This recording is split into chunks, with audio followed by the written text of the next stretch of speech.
अस्सलाम वालेकुम, मैं हूँ आबिद अंडलीब। कोयटा जलसे में जिस तरह से जहर उगला जा रहा है रियासत के ख़िलाफ़ और रियासती इदारों के ख़िलाफ़, इससे क्या हो सकता है और क्यों नवाज शरीफ जो है वो उन्होंने बैरूनी आकाओं को खुश करने के लिए अपनी जो है वो हतमी बसात जो है वो लगा दी है, अपना आखिरी पत्ता तक उन्होंने खेल दिया और इसका मुमकिना जो रद्दअमल फ़ौज से आएगा वो कितना संगीन हो सकता है, इस पर बात करेंगे। मरीम सफदर साहिबा का खिताब इस वक्त जारी है। नवाज शरीफ साहब ने कुछ देर पहले अपना जो खिताब था उसको ख़त्म किया। 3 मौज़ूआत हैं और तीनों का ताल्लुक बराह रास्त रियासत के साथ है। हर जगह पे रियासत को गाली दी जा रही है, रियासती इदारों को गाली दी जा रही है और बहुत संगीन अल्फाज में, जो इससे पहले मुकालमा शायद आपको कभी भी नहीं सुनाई देता था। लेकिन इस दफ़ा एक अजीबोगरीब स्ट्रेटजी जो है वो अपनाई गई है। पंजाब में अगर जलसा होता है तो डिफरेंट बयानिया अपनाया जाता है, कराची में जलसा होता है तो वहाँ डिफरेंट बयानिया अपनाया जाता है और बलूचिस्तान में अगर जलसा होता है तो वहाँ डिफरेंट बयानिया अपनाया जाता है। बलूचिस्तान के जलसे में सबसे ज़्यादा जो ज़ेर बहस चीज़ है वो ये है कि मिसिंग पर्सन को जो है वो लाया जाए, वो कहाँ चले गए। देखिए, इसमें कोई दूसरी राय नहीं है कि उन लोगों के बारे में ज़रूर इन्वेस्टिगेशन होनी चाहिए जो लोग मिसिंग हैं। ये बहुत तकलीफ दे चैप्टर है, लेकिन जिस तरह से फ़ौज को टारगेट किए जा रहे हैं और हर मिसिंग पर्सन का ताल्लुक बराह रास्त जो है वो फ़ौज के साथ जोड़ा जा रहा है, इससे आपको ये इस बात का अंदाज़ा करना होगा कि जिस तरह से हिंदुस्तान का मीडिया इसको कवरेज देता है, इस पूरे धरने को, इस पूरी जो PDM की जो तहरीक है इसको कवरेज देता है और इनकी स्पीचेस को जो है वो नशर किया जाता है, ट्विटर पर इन लोगों को शेयर किया जाता है, इसकी कोई मिसाल नहीं मिलती। नवाज शरीफ के हवाले से अगर मैं आपको कहूँ तो उनका जो बज़ाहिर बयान ये कि वोट को इज्जत दो, और लेकिन इस वोट को इज्जत दो के जो उनके सिपाही हैं, जो उनकी तकरीर का कंटेंट था उससे आपको अंदाज़ा होगा कि वो खुद कितना ज़्यादा वोट को इज्जत देने में सीरियस हैं और उनका अपना मुद्दा क्या है। वो कहते हैं जी कि बहुत बड़ा जुल्म हुआ पंजाब या इस सूबे बलूचिस्तान के साथ, और मरी के जो कबाइल थे उनके साथ बहुत ज़्यादा जुल्म हुआ, बुगटी जो कबाइल थे उनके साथ बहुत ज़्यादा जुल्म हुआ, बजिंजो जो कबाइल थे उनके साथ बड़ा नारवा सलूक हुआ, और ये जो गुमशुदा लोग हैं इनको जो है वो वापस होना चाहिए। और बार बार उन्होंने इस बात का जिक्र किया। अब कोई उनसे ये पूछे कि आपकी हुकूमत रही, आप खुद वज़ीर आज़म रहे, आपने कितना ज़्यादा मिसिंग पर्सन को जो है वो रिकवर करवाया, आपकी हुकूमत थी, आपने बलूचिस्तान के लिए क्या किया, आपकी हुकूमत थी तो आपने अपने बहुत जो करीबी आपका यार गार था उसको आपने, उसके भाई को आपने जो है वो उसका गवर्नर बना दिया बलूचिस्तान का। आप किस मुंह से ये बात करते हैं कि बलूचिस्तान के लोग जो है वो महरूमियों का शिकार रहे या उनकी ज़िंदगी जो है वो किस तरह से गुजर रही है? आप अपनी कंट्रीब्यूशन बताएं। आपके पास पंजाब की हुकूमत थी, आपके पास वफाक की हुकूमत थी, आपने उन लोगों को जो है वो उनके मसाइल जो है वो ख़त्म करने के लिए कौन सा किरदार अदा किया? ये मैं आपको बताऊं, नवाज शरीफ साहब इस तरह का बयानिया क्यों अपना रहे हैं। मेरी एक बहुत ही सीनियर आदमी है, उनसे मुलाकात होनी है, मैं उसके बाद कुछ नताइज आपके सामने रखूंगा कि किस हद तक नवाज शरीफ जा चुके हैं और ये जो आखिरी पत्ता नवाज शरीफ इस्तेमाल कर रहे हैं इसका जो है वो इसका नुकसान क्या हो रहा है इदारों को, और जो आलमी साजिश है किस तरह से नवाज शरीफ साहब जो है उस आलमी साजिश का हिस्सा बन चुके हैं, जो इस वक्त जो है वो एक खलीज डालने की कोशिश कर रहे हैं। बार बार वो ये कहते हैं कि जो फौज के छोटे अफसरान हैं वो तो बड़े मासूम है, और वो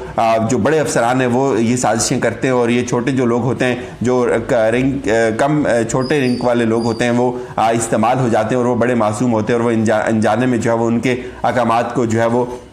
सुनते हैं, और बड़े लोग जो है वो उनकी ख्वाहिशात की भीड़ चढ़ा हुई है मुल्क। अब इस बात को थोड़ा सा समझने की ये ज़रूरत है कि ये एक बुनियादी प्रोपेगेंडा है, ये एक साजिश है जिसको ट्रांसप्लांट किया जा रहा है, जिसको इंजेक्ट किया जा रहा है पाकिस्तान की फ़ौज और सिविल जो रिलेशनशिप है उसके दरमियान, और ख़ास तौर पर फ़ौज को अंदर से कन्फ्यूज़ करने के लिए एक जो पत्ता खेला जा रहा है मियाँ साहब की तरफ से। बेसिकली ये पत्ता मियाँ साहब का अपना नहीं है, ये उनको भी फीड किया गया है कहीं और से, वो इंशाल्लाह मैं आपके सामने रखूँगा। लेकिन आज फिर उनके दिल में जो दर्द जागा, उन्होंने बुगटी साहब की बात की कि एक मुहिब वतन को जो है वो शहीद किया गया। मैं बड़ा हैरान हूँ कि नवाज शरीफ साहब की हुकूमत आई कि अगर वो बुगटी को इतना ही मुहिब वतन समझते थे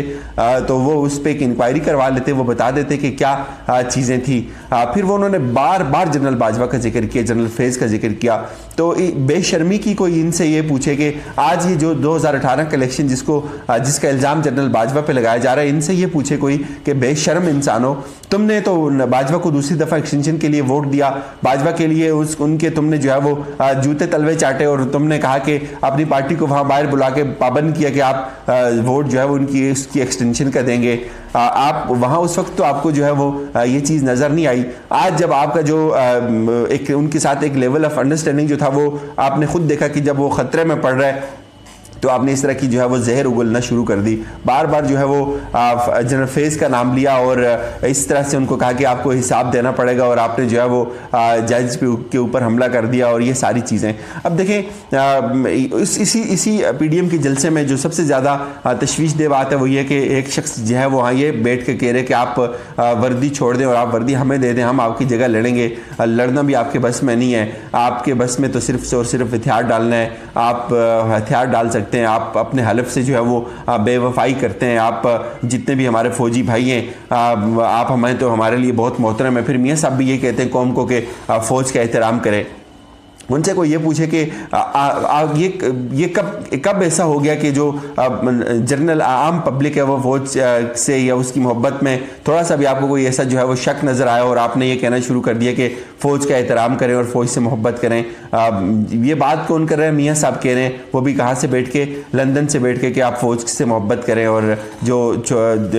कम रैंक वाले लोग हैं वो बड़े जो है वो मुखलिस लोग हैं। अब ये वही एक साजिश है जिसको ट्रांसप्लांट किया जा रहा है आहिस्ता आहिस्ता लोगों के जहनों में, और बदगुमानियाँ जो है वो पैदा की जा रही हैं। उन्होंने 3 ख्वाहिशें की। ये कहा जी कि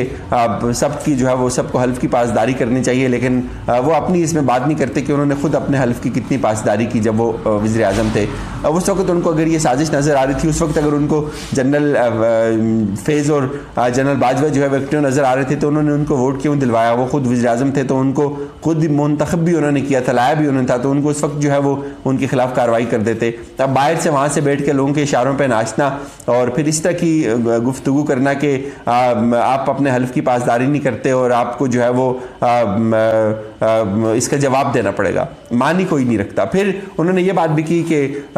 ये जो सिविल सर्विस है उससे उन्होंने रिक्वेस्ट की कि आप जितने भी गैर आइनी इकदाम हैं उनको फॉलो ना करें। अब मियाँ साहब से कोई ये पूछे कि ये जो गैर आइनी इकदाम का आपने लोगों को हुक्म दिया, आपने जो मॉडल टाउन में लोगों पे गोलियां बरसाई, उनकी हामला ख़वातीन थी उनको आपने मुंह में गोलियां मरवा दी, उसके बाद आपने कोई इंक्वायरी नहीं करवाई, वो सब लोग कहां से कहां चले गए, उसका आपके पास क्या जवाब है? आपने जो खुद किया, जो आपके दौर में गैर आइनी काम हुए, आपके दौर में जो इस तरह के अहकाम दिए, इसका जवाब देना पड़ेगा, मानी कोई नहीं रखता। फिर उन्होंने ये बात भी की कि ये जो सिविल सर्विस है उससे उन्होंने रिक्वेस्ट की कि आप जितने भी गैर आइनी इकदाम हैं उनको फॉलो ना करें। अब मियाँ साहब से कोई ये पूछे कि ये जो गैर आइनी इकदाम का आपने लोगों को हुक्म दिया, आपने जो मॉडल टाउन में लोगों पे गोलियां बरसाई, उनकी हामला ख़वातीन थी उनको आपने मुंह में गोलियां मरवा दी, उसके बाद आपने कोई इंक्वायरी नहीं करवाई, वो सब लोग कहां से कहां चले गए, उसका आपके पास क्या जवाब है? आपने जो खुद किया, जो आपके दौर में गैर आइनी काम हुए, आपके दौर में जो इस तरह के अहकाम दिए